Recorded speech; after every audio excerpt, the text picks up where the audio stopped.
Bonjour à toutes et à tous, merci pour votre fidélité à Storia Voce et bienvenue pour cette nouvelle édition des Grands Entretiens.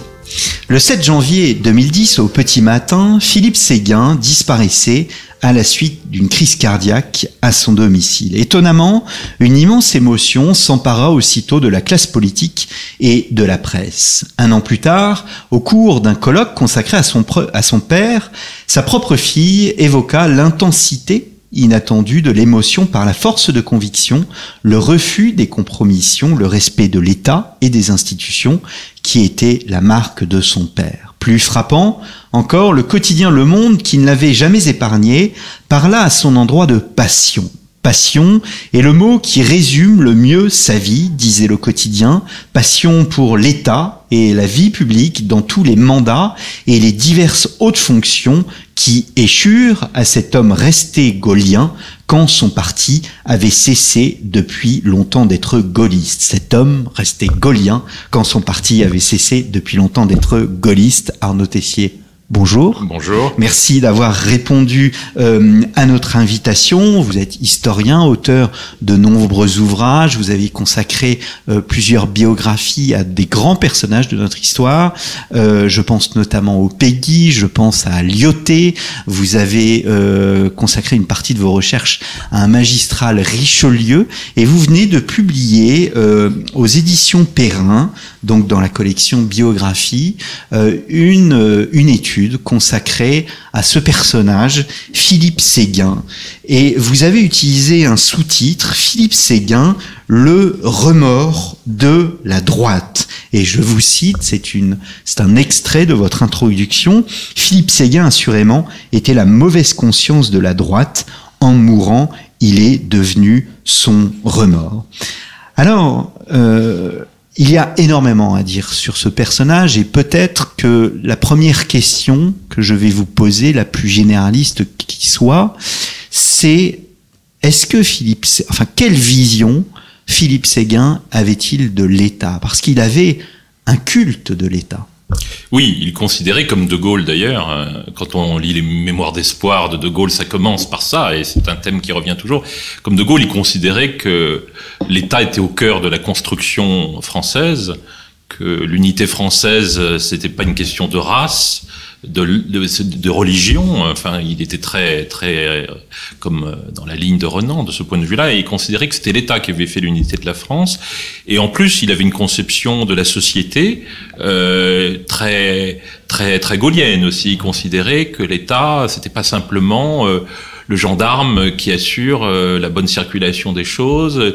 C'est pas seulement l'ordre public. Pour lui, l'État, c'est aussi le garant d'une certaine cohésion sociale, et il était partisan d'un État social. On disait qu'il était gaulliste social, mais il était gaulliste social comme on est gaulliste, c'est-à-dire comme l'était De Gaulle. Pour lui, l'État avait un rôle qui allait bien au-delà, encore une fois, du rôle minimaliste qu'on lui attribue quand on parle des fonctions régaliennes de manière un peu limitative.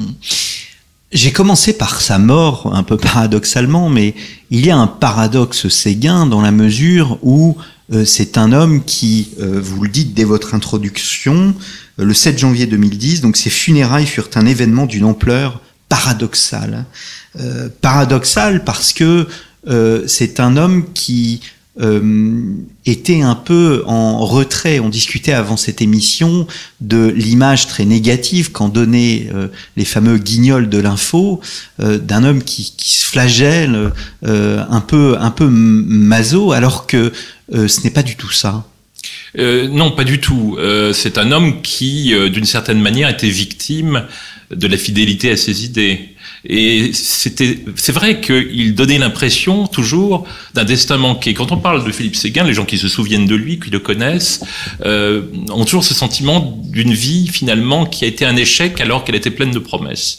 À la fin du livre, je dis que d'une certaine manière, il vaut mieux un destin manqué que certains destins qui s'achèvent de manière un peu terrible en politique, comme on le voit souvent. Et il est resté fidèle à un certain nombre d'idées, de convictions qu'il avait.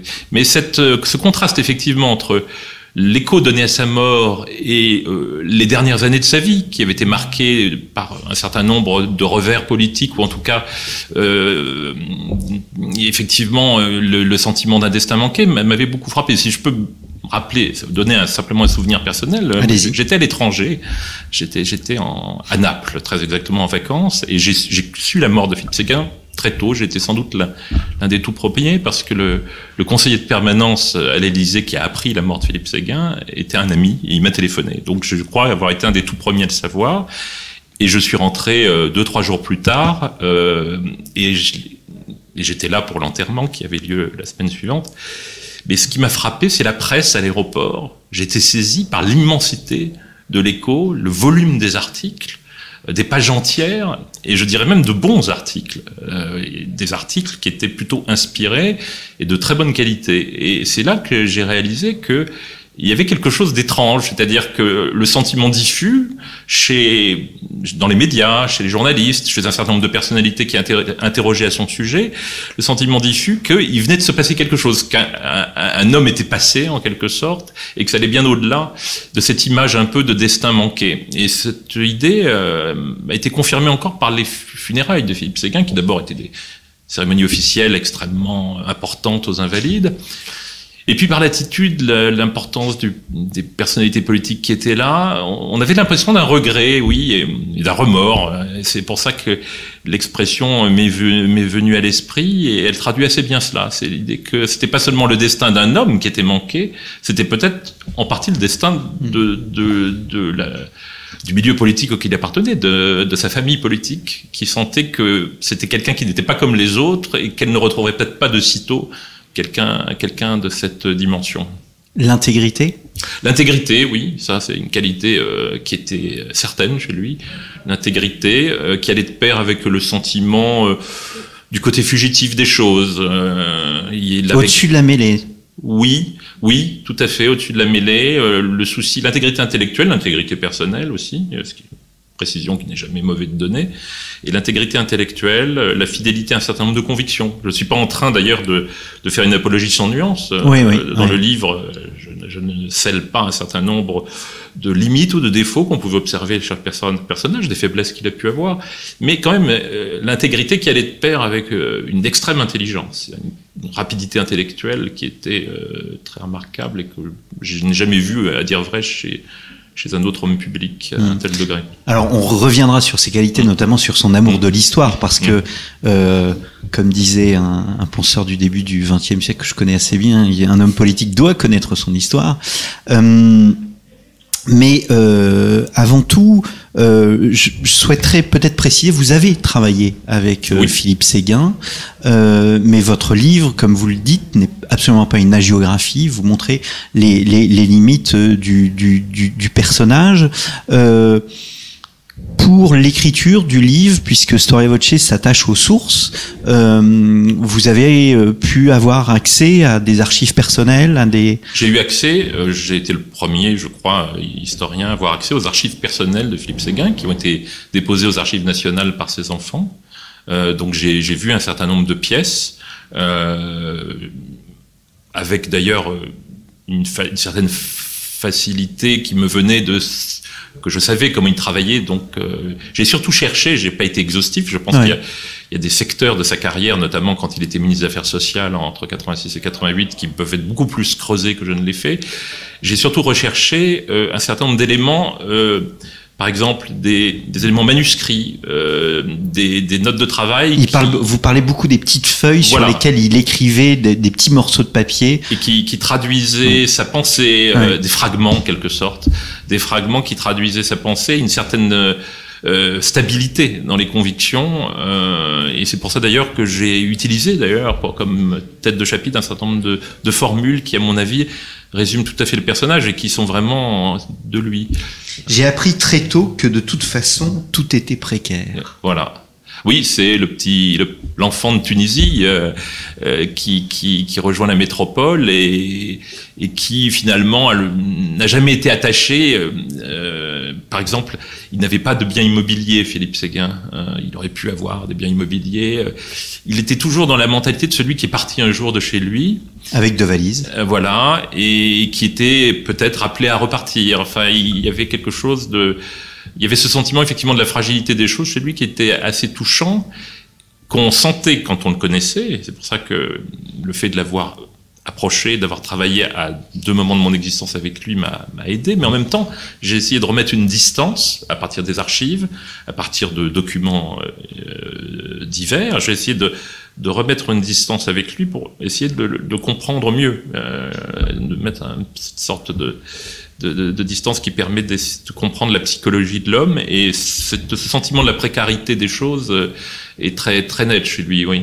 Mais ça donne une supériorité à l'homme, parce qu'il est plus dans l'être que dans l'avoir, finalement. Oui, tout à fait, tout à fait. Et puis c'était un homme très attaché aux idées.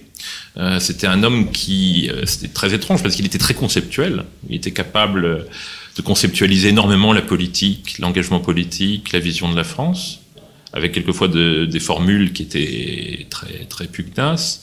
Et en même temps, c'était un homme qui savait travailler. Il avait une expérience administrative, politique.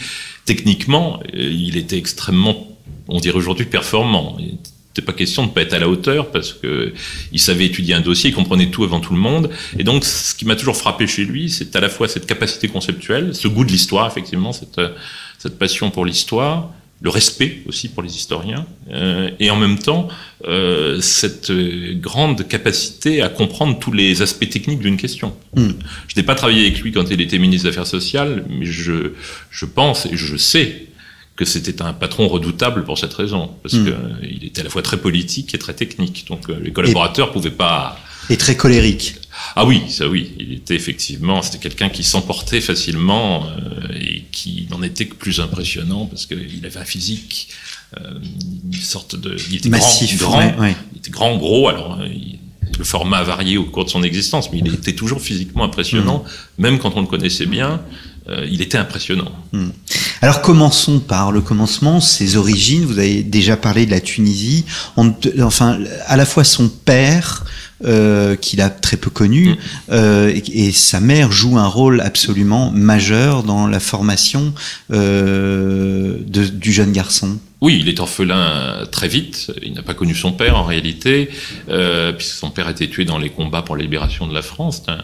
Donc il est né en 1943. Voilà, et son père est mort l'année suivante, et donc il n'a pas connu son père, et il a vu son père à travers le voile du souvenir, et puis l'image aussi que sa mère lui a transmise, puisque sa mère lui avait composé une sorte de cahier où il y avait à la fois des lettres de son père, des photographies, toutes sortes de témoignages, et évidemment il a été habité pendant toute sa vie par le souvenir de ce père qui était mort pour la France, qu'il n'avait pas connu, et qui était à la fois, qui lui manquait et qui en même temps représentait quelque chose. Et sa mère a beaucoup compté dans sa vie, et il disait lui-même d'ailleurs, ses souvenirs, il a écrit un livre de souvenirs qui est très très bien. En 2003, dans ses souvenirs, il dit qu'il a mis il s'est rendu compte qu'il avait été injuste avec sa mère peut-être dans sa jeunesse, et que c'est tardivement qu'il s'est rendu compte de l'importance que sa mère avait eue dans sa formation, et du courage aussi qu'elle avait eu pour l'élever.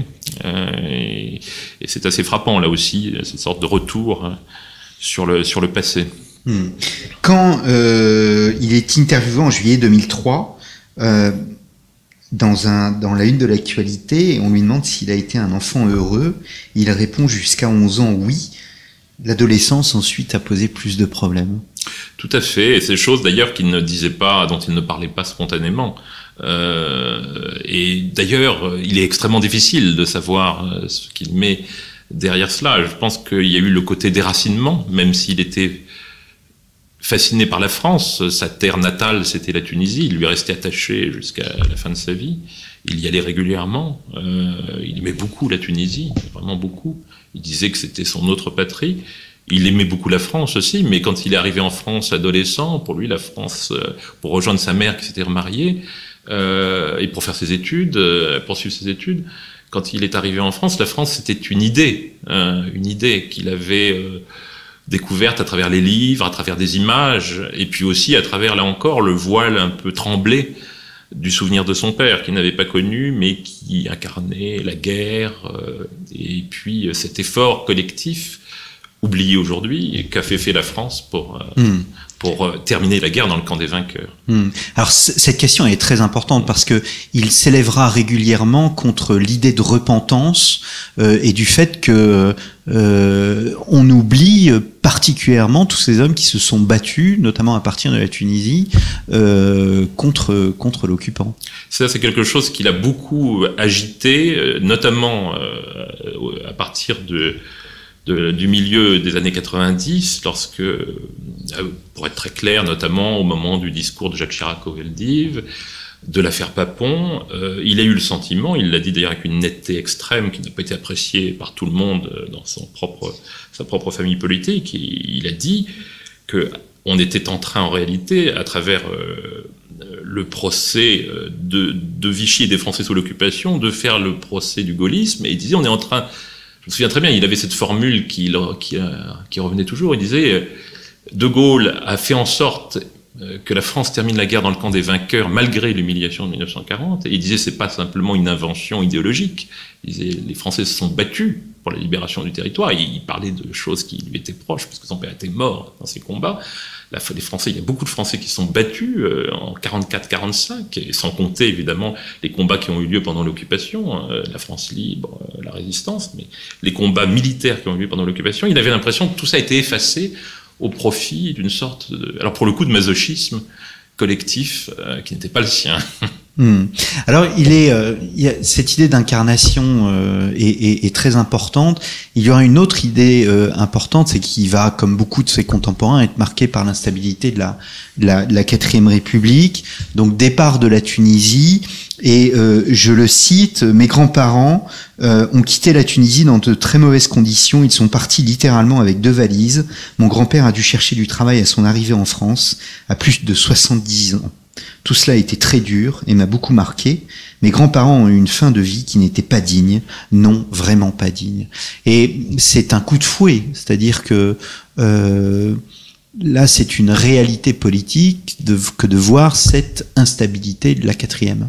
Oui, parce qu'il attribuait ça en réalité à la faiblesse institutionnelle. Parce que politiquement, il a toujours dérouté un certain nombre de personnes, notamment à droite, parce que c'est vrai qu'il était pour l'indépendance de l'Algérie, il était gaulliste pleinement, y compris pour soutenir la politique algérienne de Gaulle quand il était tout jeune, quand il avait 20 ans, 18 ans.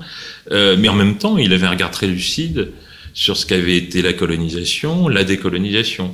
Et il considérait qu'il y avait une sorte de gâchis qui avait été le fruit d'un régime faible. Et son adhésion à De Gaulle, à De Gaulle et au gaullisme, c'est une adhésion au passé gaullien, mais c'est une adhésion pour beaucoup aux institutions de la Ve République. Et je crois qu'une des choses qui définissent le mieux Philippe Séguin, et c'est quelque chose qui vraiment m'a frappé en travaillant à partir des archives, en reprenant le personnage, en allant bien au-delà de l'image finalement toujours un peu superficielle qu'on peut avoir à travers les contacts personnels. Ce qui m'a frappé, c'est l'importance qu'il accordait à la qualité des institutions et de la compréhension des institutions. Et la grande tragédie, si j'ose dire, de Philippe Séguin est le divorce qui a marqué ses relations avec la droite française, héritière supposée du gaullisme.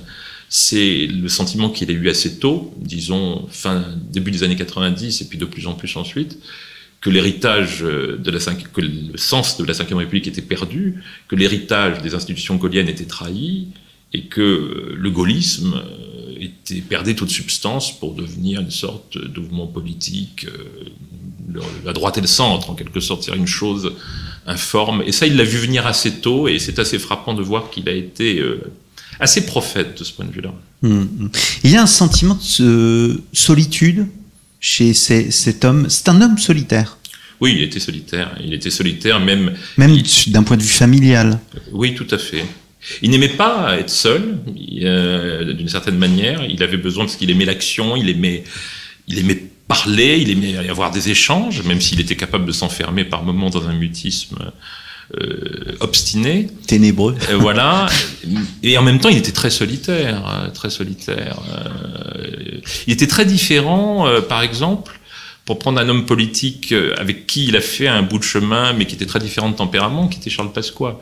Charles Pasqua avait, dans son sillage, une sorte de gens qui voilà, avec qui il avait une sorte de relation naturelle, il fidélisait énormément. Philippe Séguin, il a toujours été assez solitaire, c'est-à-dire qu'il avait des gens qui lui ont été fidèles, ça, mais un petit peu malgré lui par moments, parce que il était vraiment quelquefois un peu décourageant. Et c'était un homme étrange, pas du tout comme Pasqua. C'était pas un homme qui était capable de créer un réseau. Et d'ailleurs, il n'a pas su ou pas voulu. On le voit dans la tentative de conquête de la ville de Paris. Oui. C'est pas un homme de réseau. Ou dans sa façon de diriger le RPR. Oui. C'était voilà.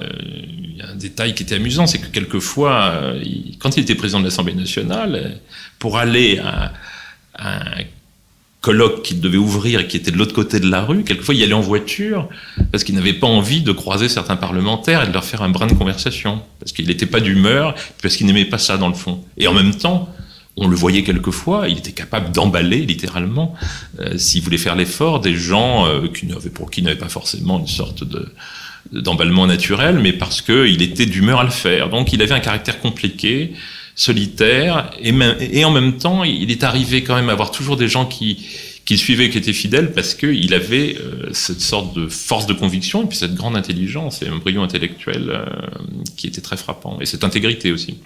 Alors ce côté brillant, bien évidemment, apparaît au moment de son passage à l'ENA. Oui.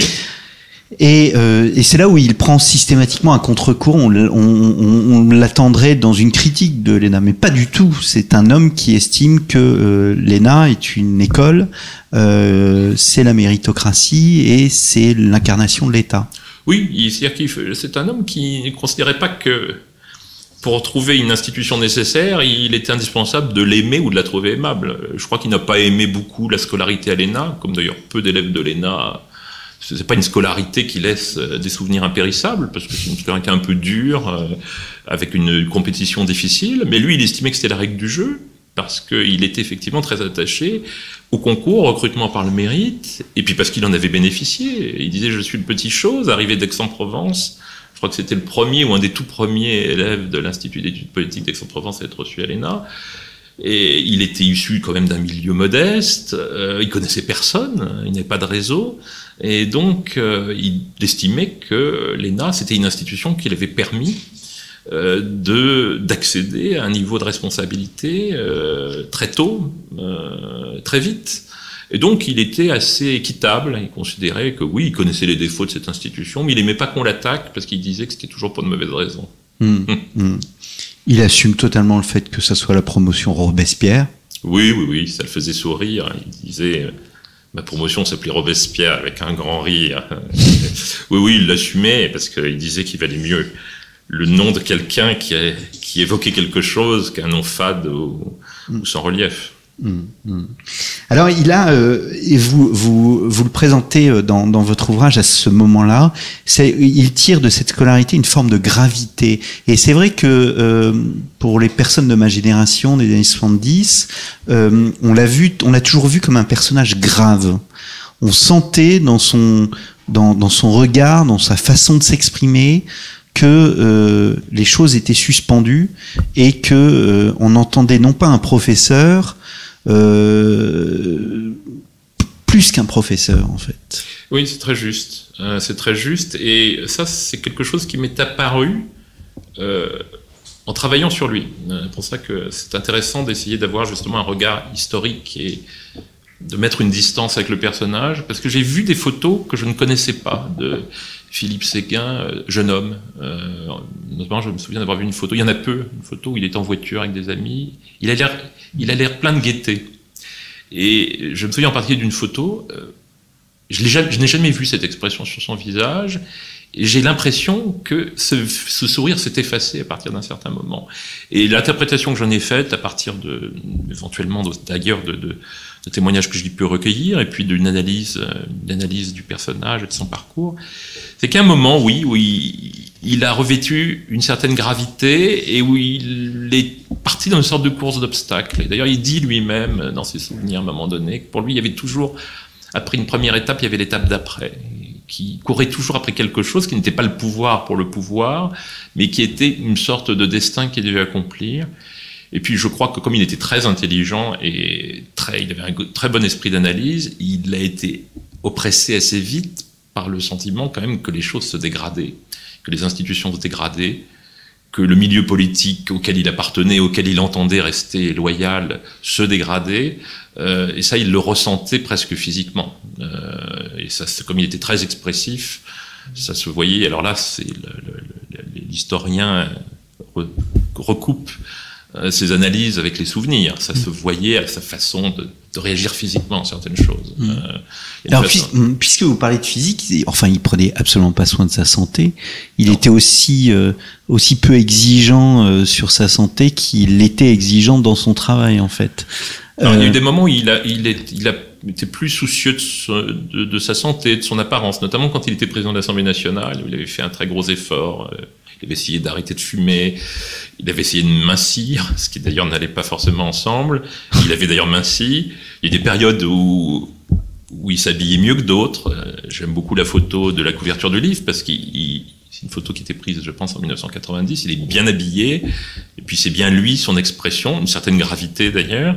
Avec un portrait du général de Gaulle. Avec un portrait du général à l'arrière-plan, ouais. Tout le personnage est dans cette photographie.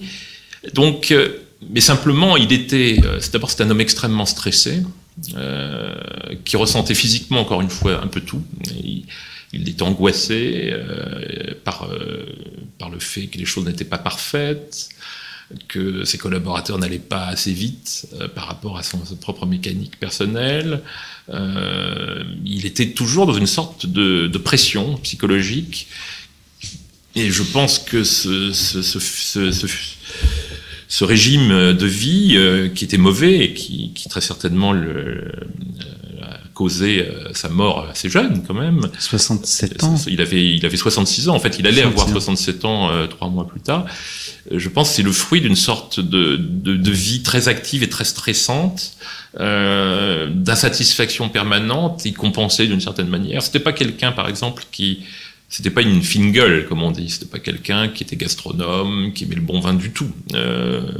D'ailleurs, les repas n'étaient pas pour lui un moment de sociabilité ou de délassement. C'était un moment où il se nourrissait et où il compensait pour la nécessité d'énergie physique qu'il ressentait. Mais c'était pas du tout un bon vivant, par exemple. Ça, c'est quelque chose, une idée parce que souvent les gens un peu forts comme il l'était et qui étaient capables de se singulariser par un rire très retentissant, on se dit non, c'était plutôt un méridional froid.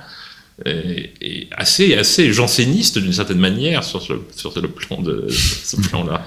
Alors comment ce janséniste entre en politique? C'est une forme de parcours obligé. On passe par l'ENA, il arrive très tôt à l'Élysée. Il y a la mairie d'Épinal. Comment est-ce que c'est une conversion lente ou au contraire une image qui, du jour au lendemain, l'amène à s'engager?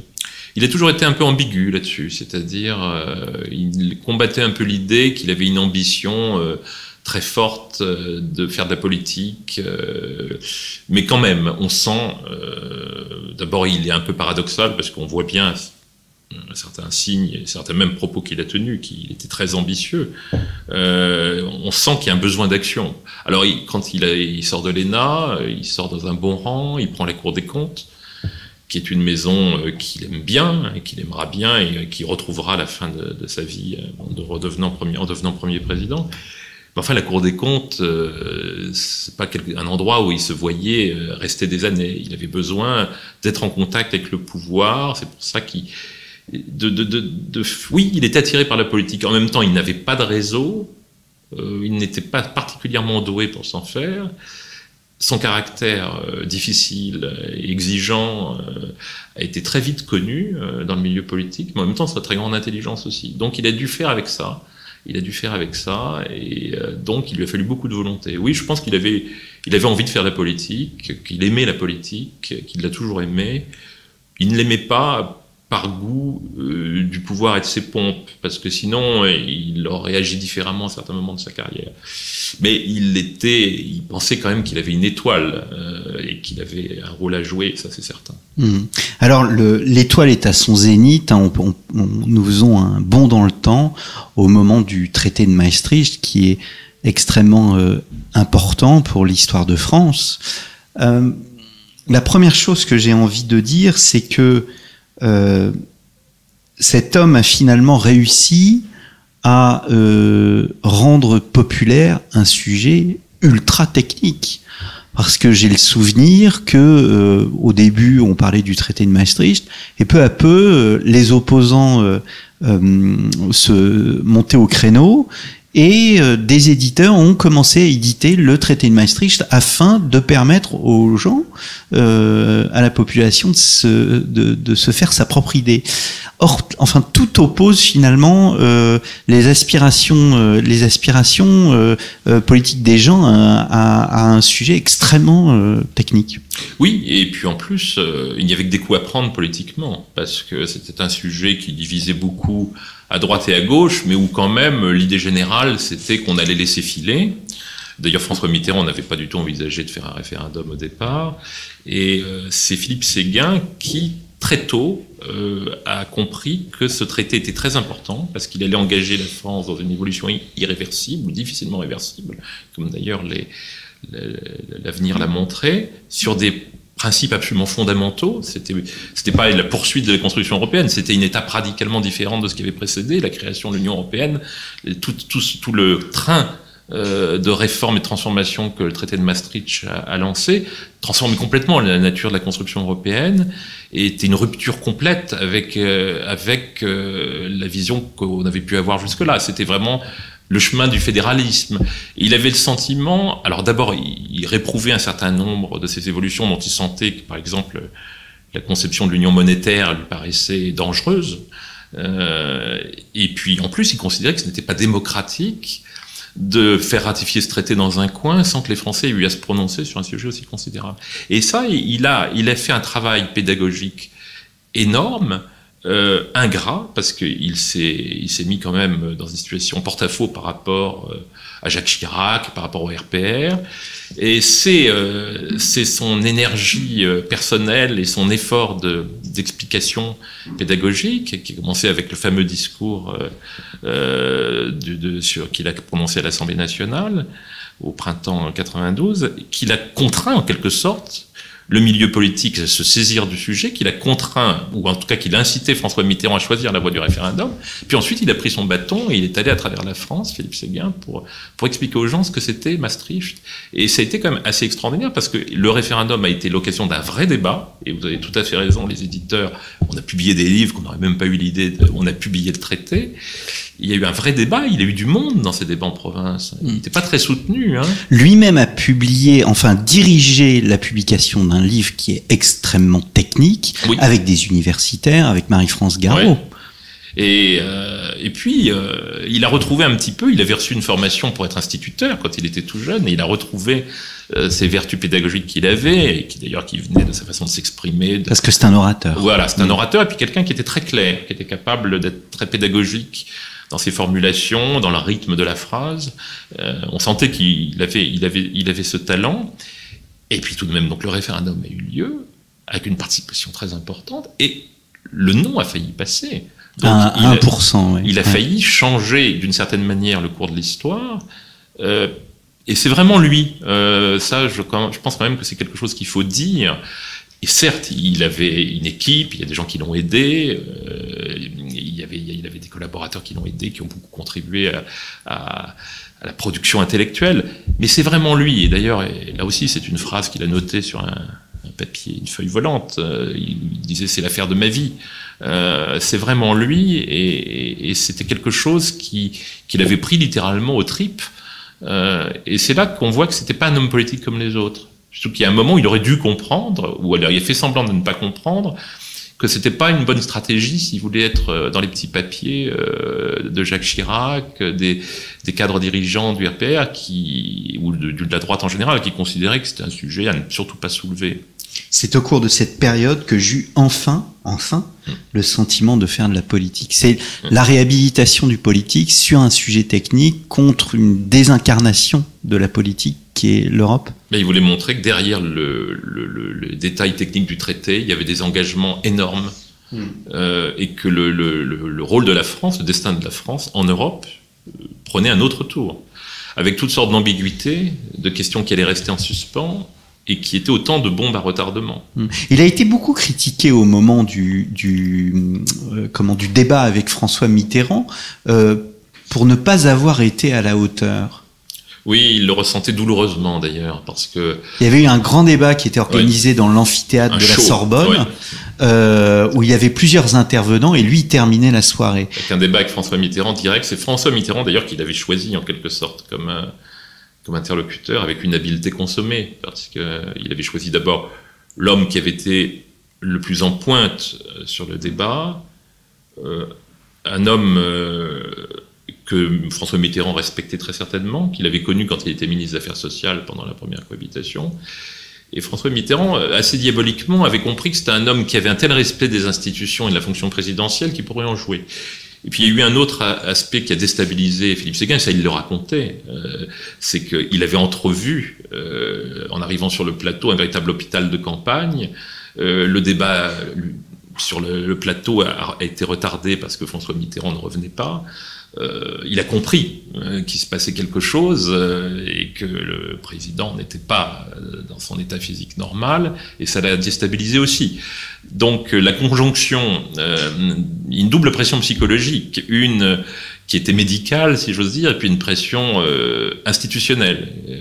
Mitterrand lui a refait avec beaucoup plus de politesse et de courtoisie le numéro qu'il avait fait avec Jacques Chirac dans le débat de l'élection présidentielle de 88. Monsieur le Premier ministre, je suis le président, etc. Et ça marchait auprès de Philippe Séguin parce qu'il avait le respect de la fonction présidentielle. Donc il a eu un peu le dessous, alors que techniquement sur le sujet il était au-dessus, il était rodé, mais il a paru un peu sirupeux. Alors que c'était pas son genre. Et d'ailleurs, en fait, Philippe Séguin, il n'a jamais été aussi bon quand il était insupportable. Et il était capable d'être désagréable. Dans les interviews, c'est là qu'il était le meilleur. C'est quand il était en colère, qu'il s'énervait. Quand il essayait d'être aimable ou qu'il était il n'était pas aussi bon. Mais finalement, c'est la prostate de François Mitterrand qui a emporté le débat. Ah bah oui, de toute façon, je crois que maintenant, le référendum, il y a eu une communication autour de la prostate, si on peut dire, qui a eu un joué un rôle décisif dans l'issue du référendum. Comment il réagit bien des années après au référendum sur l'Europe perdu par Jacques Chirac en 2005? Ah oui, Séguin. Oui. Il considérait. Alors, ensuite, une fois que Maastricht était passé, il était pris dans un processus un peu compliqué, Philippe Séguin. C'est-à-dire qu'il ne voulait pas. Il disait le traité a été voté. Bon, maintenant, il faut faire avec, en quelque sorte. Et il ne voulait pas apparaître comme étant éternellement l'homme du référendum et du non. Donc, il a toujours été prudent, ensuite, dans ses positions sur l'Europe, et tout en gardant un regard critique. Mais finalement, il s'est toujours mis ensuite relativement en retrait par rapport à un sujet où il avait été en pointe. En cela, il a un peu déçu un certain nombre de gens, et en même temps, ça n'a pas changé son image, parce que pour beaucoup de dirigeants politiques, il restait l'homme du non à Maastricht. Il est resté jusqu'à sa mort, quoi qu'il fasse et quoi qu'il dise.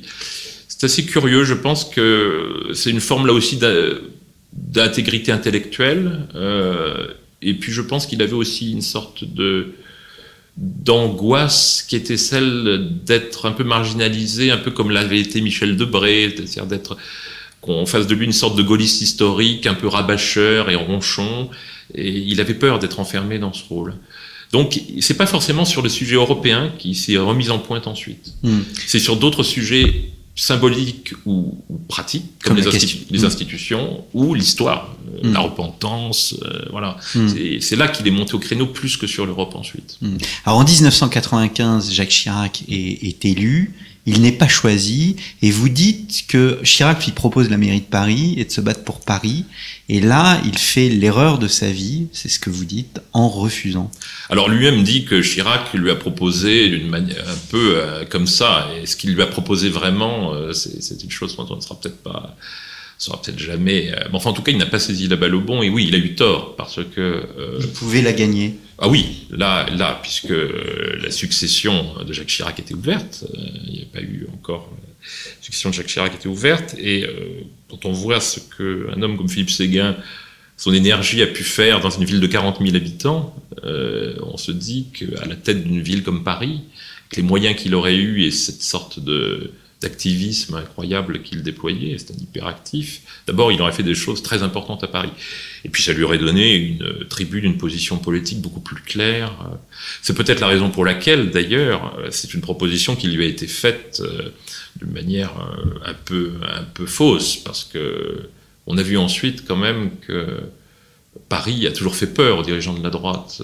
Je ne dis pas qu'ils l'ont perdu délibérément, mais enfin, l'idée qu'un jour, un homme comme Jacques Chirac ou une femme fasse la même chose que Jacques Chirac et se serve de la mairie de Paris comme promontoire pour partir à la conquête de l'Élysée a fait peur à tous ceux qui ont suivi. Mais oui, je pense que c'était une erreur, parce que c'était fait pour lui. D'abord parce qu'il aurait été un grand maire de Paris, très grand maire de Paris, et ensuite parce que politiquement, il aurait été dans une position beaucoup plus confortable et claire que celle de président de l'Assemblée nationale. Alors, il a fait le choix de rester président de l'Assemblée nationale. Alors, il a compris ce que l'on voit aujourd'hui. En cela, il a un caractère un peu prophétique de ce fossé entre les électeurs et le monde politique. Et un des révélateurs, et ce sera le dernier sujet que nous allons aborder, c'est le moment de la dissolution.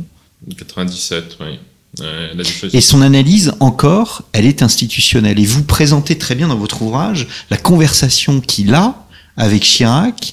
Il prépare tous ses arguments, il a toutes ses notes, mais Chirac reste idéologiquement attaché à l'idée que cette dissolution lui permettra d'avoir les coudées franches.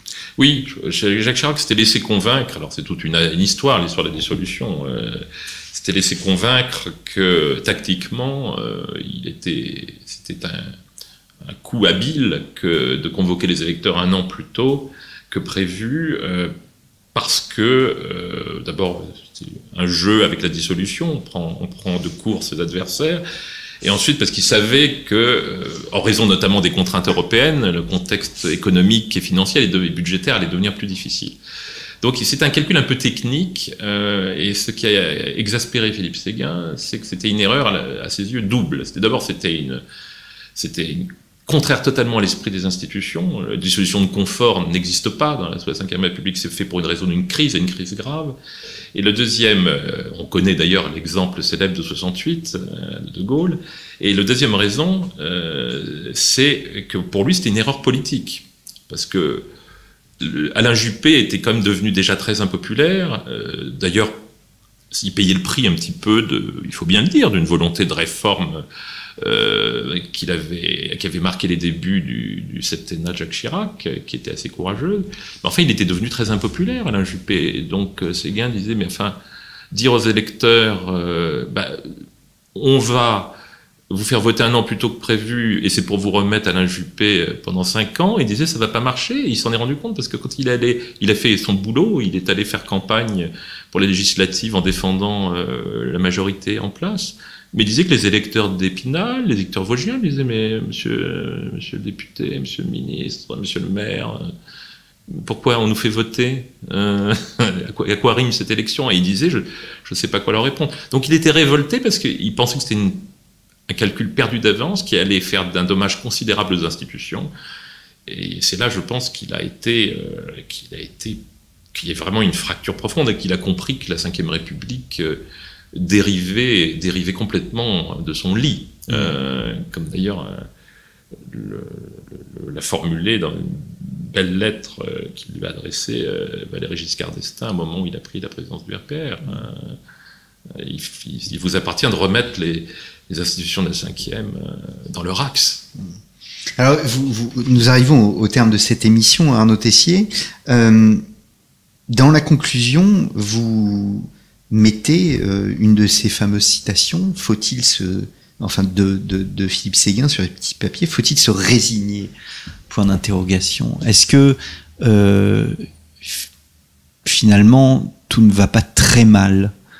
J'ai cherché, en reprenant mes notes, je me suis dit, mais pour la conclusion, et puis j'ai trouvé que cette formule toute banale d'apparence était très profonde, d'abord parce que je pense que c'est la question qui s'est posée.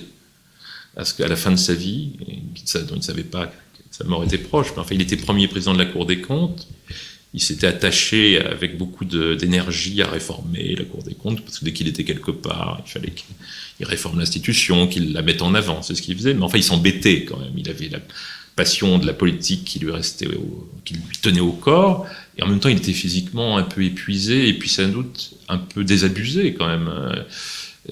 Il était désabusé. Mais en même temps, on sentait qu'il était prêt à repartir.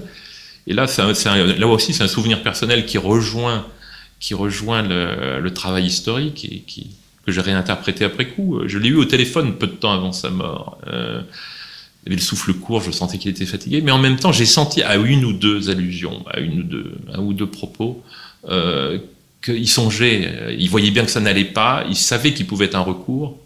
On voit fin 2009, début 2010.